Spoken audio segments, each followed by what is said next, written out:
ಬೆಂಗಳೂರು ಗ್ರಾಮಾಂತರ ಜಿಲ್ಲೆಯ ದೊಡ್ಡಬಳ್ಳಾಪುರ ನಗರ ಮತ್ತು ಸುತ್ತಮುತ್ತಲ ಪ್ರದೇಶವು ಅತಿ ಹೆಚ್ಚು ಅಭಿವೃದ್ಧಿ ಹೊಂದುತ್ತಿರುವುದರಿಂದ ಅಷ್ಟೇ ವೇಗವಾಗಿ ಜನಸಂಖ್ಯೆಯೂ ಸಹ ಹೆಚ್ಚುತ್ತಿದೆ.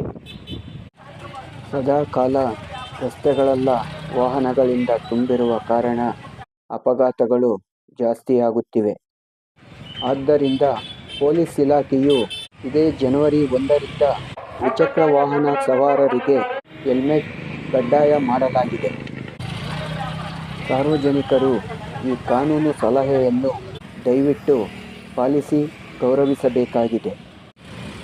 ನಮ್ಮ ಒಳಿತಿಗಾಗಿ, ನಮ್ಮ ನಂಬಿಕೊಂಡಿರುವವರ ಒಳಿತಿಗಾಗಿ ಎಂದು ತಿಳಿದು ದ್ವಿಚಕ್ರ ವಾಹನವನ್ನು ಚಾಲನೆ ಮಾಡುವಾಗ ಹೆಲ್ಮೆಟ್ ಧರಿಸಿಕೊಂಡು ನಮ್ಮ ಪ್ರಾಣವನ್ನು ನಾವು ಉಳಿಸಿಕೊಳ್ಳಬೇಕಾಗಿದೆ.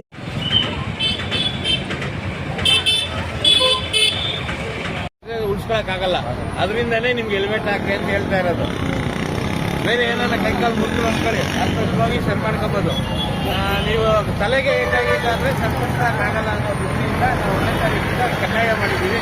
1ನೇ ಸಲ 500 ರೂಪಾಯಿ, 2ನೇ ಸಲದಿಂದ 1000 ರೂಪಾಯಿ ಹಾಕ್ತೀವಿ. ದಯವಿಟ್ಟು ಎಲ್ಲ ಸಾರ್ವಜನಿಕರಿಗೆ ಹೇಳೋದಿಷ್ಟೇ, ಎಲ್ಲರೂ ಕಡ್ಡಾಯವಾಗಿ ಹೆಲ್ಮೆಟ್ ಹಾಕಬೇಕು. 1ನೇ ತಾರೀಕಿಂದ ಕಡ್ಡಾಯ ಮಾಡಿ ಹೆಲ್ಮೆಟ್ ಹಾಕಬೇಕು. ಅಪಘಾತಗಳಾದ್ರೆ ಪ್ರಾಣ ಉಳಿಬೇಕು, ನೀವು ಕಡ್ಡಾಯವಾಗಿ ಹೆಲ್ಮೆಟ್ ಹಾಕಲೇಬೇಕು.